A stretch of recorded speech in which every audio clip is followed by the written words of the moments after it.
দেখুন এই বাবুল সুপ্রিয়, ওনার তো গানের জীবন শেষ হয়ে গেছে, এখন উনি গুন্ডার জীবন শুরু করেছেন।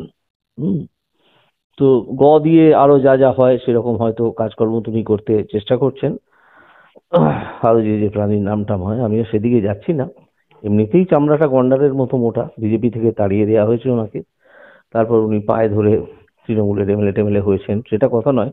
আজকে আমার গাড়ি যখন সেকেন্ড ব্রিজ দিয়ে, হুগলি ব্রিজ দিয়ে হাওড়ার দিকে যাচ্ছিল, তখন আমার সামনে বেশ কিছু গাড়ি খুব স্লো চলছিল, তাদের জন্য হর্ন দেওয়া হয়। এবার আমি হঠাৎ দেখি একটা গাড়ি পথরোধ করে দাঁড়ালো, এবং সেখান থেকে চিৎকার করে আমাকে বলা শুরু হলো যে আপনি হর্ন দেবেন না, হর্ন দেবেন না।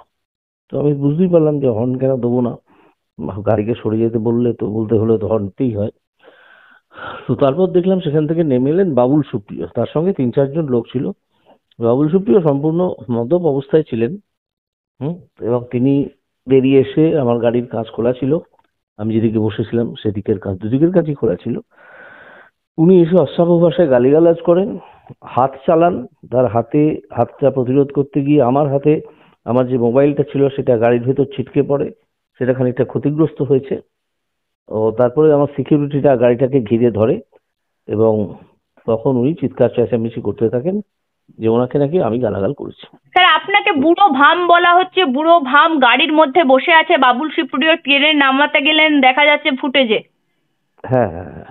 অভিসূত্র এসবই করছিলেন, মদ্যপ অবস্থায় ছিলেন। তো ওনার ব্রিদিং অ্যানালাইজার দিয়ে টেস্ট করা উচিত ছিল পুলিশের, যাই হোক পুলিশ অত আর করেনি।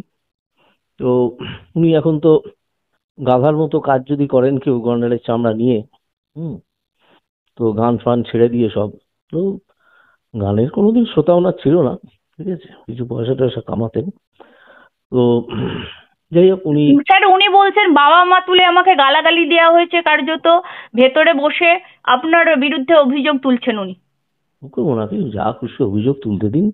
ওনার বিরুদ্ধে অভিযোগ, আমি এখন কলকাতার বাইরে যাচ্ছি, সেই জন্য প্রস্তুতি নিচ্ছি। দুদিন বাদে আমি ফিরবো, তখন ফিরে ওনার বিরুদ্ধে যা করার সেটা করবো। এবং ওনাকে আমি বলে দিয়েছি যে আপনাকে কিন্তু আমি গ্রেফতার করাবো, একটু বুঝে রাখুন। ঠিক আছে, সেই গ্রেফতারটা ভারতবর্ষের কোন জায়গায় হবে সেটা আমি এখনো বলিনি, যে কোনো জায়গাতেই হতে পারে।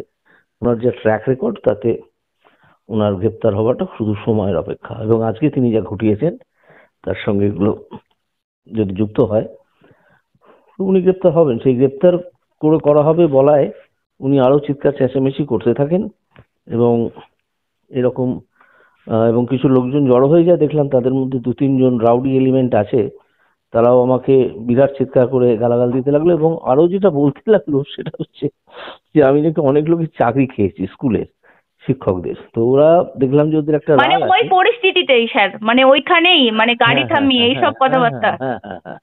দেখলাম ওদের একটা রাগ আছে আমার উপর, যেহেতু ওদের ওই ওদের চুরি চুরি ধরে ফেলে দু তিন চার পাঁচ জন জেলে আছেন এখনো, জামিন টামিন পাননি।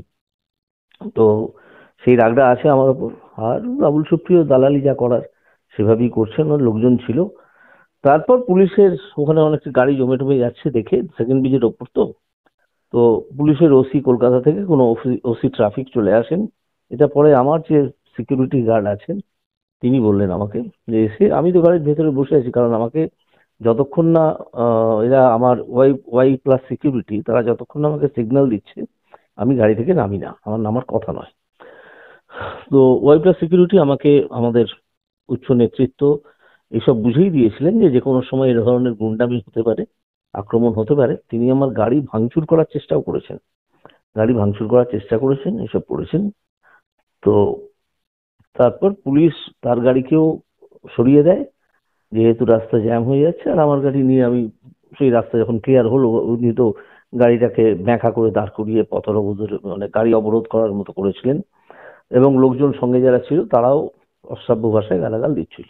স্যার, আপনার উপর এত রাগ কেন? বাবুল সুপ্রিয়র কার্যত দেখা যাচ্ছে তেড়ে যাচ্ছেন। মানে উনি বলছেন হর্ন কেন দেবেন, হর্ন কেন দেবেন। হর্ন তো প্রত্যেকটা মানুষ হুম, গাড়িতে তো হর্ন দেয়, কারণ যদি ভিড় থাকে, যদি জ্যাম হুম, থাকে, যদি হুম, ভিআইপি হুম, থাকে, হুম, ওনারা তো আগে হুম, রাস্তা হুম। ক্লিয়ার করে দেয়। না, হর্নের একটা কিছু কিছু জীব আছে দেখবেন, হর্ন দিলে তারাও ঘেউ ঘেউ করে চেঁচাতে থাকে। ঠিক আছে, অনেক জায়গায়। তো সেরকম ওনার হয়তো সেই সিনড্রোমটা শুরু হয়েছে। হুম, একই সঙ্গে একদম। স্যার আরেকটা জিনিস আমি বলতে চাই, আপনার সাথে সেন্ট্রাল সিকিউরিটি যেমন থাকে তেমন কলকাতা পুলিশও থাকে।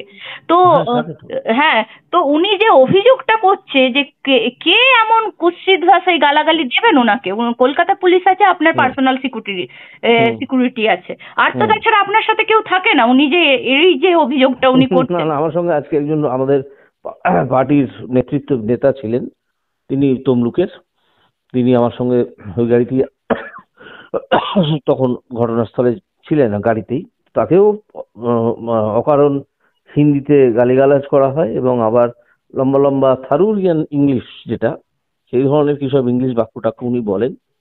তো সেগুলো যদি কোথাও রেকর্ড ফেকর্ড করা হয়ে থাকে তাহলে আমি কোর্টে দেখাতে পারবো। তবে উনি যে বেশ বিপদে পড়লেন, একজন প্রাক্তন জজকে আক্রমণ করে, গাড়ি ভাঙার চেষ্টা করে, তাকে অশ্রাব্য ভাষায় গালিগালাজ করে, সেটা উনি যখন ওনার মদের খোঁয়ারি কাটবে তখন উনি হয়তো রিয়েলাইজ করবেন। স্যার একটাই শুধু কথা, এই মুহূর্তে হুম, দাঁড়িয়ে মানে প্রাক্তন বিচারপতি, আপনি বর্তমান সাংসদ, হুম, আপনার সঙ্গে যদি গাড়ি থামিয়ে এই অবস্থা হয় হুম, সামান্য হর্ন দেওয়ার জন্য, হুম। তাহলে আপনি সাধারণ মানুষের সাথে এরা কি ধরনের গুন্ডামি করতে পারে সেটা কি এই মুহূর্তে রিয়েলাইজ করতে পারছেন স্যার? না, সাধারণ মানুষ খুব শীঘ্রই ওদের ছাল চামড়া তুলে নেবে, এই গুন্ডাদের যারা গুন্ডামি করছে ওদের ছাল চামড়া তুলে নেবে।